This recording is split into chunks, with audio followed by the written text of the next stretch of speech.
પહેલા હું કંઈ ભગવાનમાં કંઈ માનતો નહોતો માં કે ભગવાન શું કહેવાય.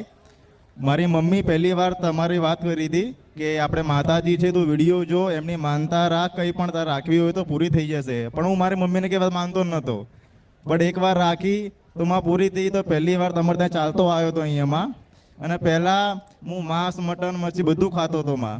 અને અત્યારે છે ને માં હું એ બધું જ બંધ કરી દીધું છે. મને ખાલી ભગવાન ના સિવાય મને કંઈ બીજું આવડતું નથી માં. અત્યારે માં રામ રામ જ કરું દિલ્હીમાં. સવારે બાઇક લઈને નીકળું ને માં તો રામ રામ રામ બોલતો બોલતો નોકરી જાઉં માં. પછી ત્યાંથી પાછો નીકળું માં તો પાછો રામ રામ બોલતો બોલતો ઘરે આવું માં.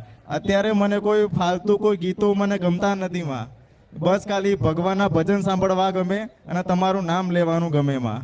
બીજું માં કશું નથી આવડતું માં. બસ રામ નામ ને રામ માં. પેલા નાસ્તિક જેવા હતા માં મારા જો નાસ્તિક તો કદાચ કોઈ હશે, કદાચ કોઈ હશે એવું લાગતું માં. કેમ કે હું ભગવાને મંદિરમાં જાઉં ને માં તો ખાલી ખાલી આમ ઉભો રહો સીધો, કઈ હાથ બાથ કઈ ના જોડું માં. અને અત્યારે તો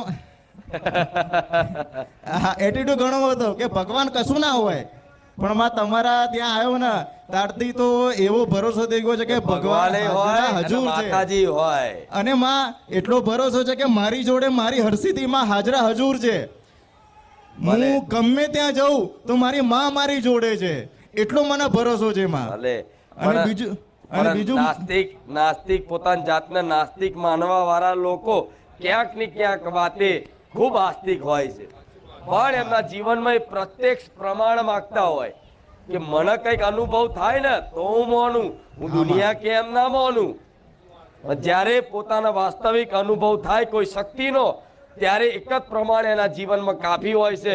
એ શરણ પકડી લે કે ના માતાજી ભગવાન બધું હોય છે, હવે તો માતાજી ભગવાનના ભરોસે જે થવું એ થાય. હાજુ માં. ભલે રામ રામ માં રામ. આશીર્વાદ.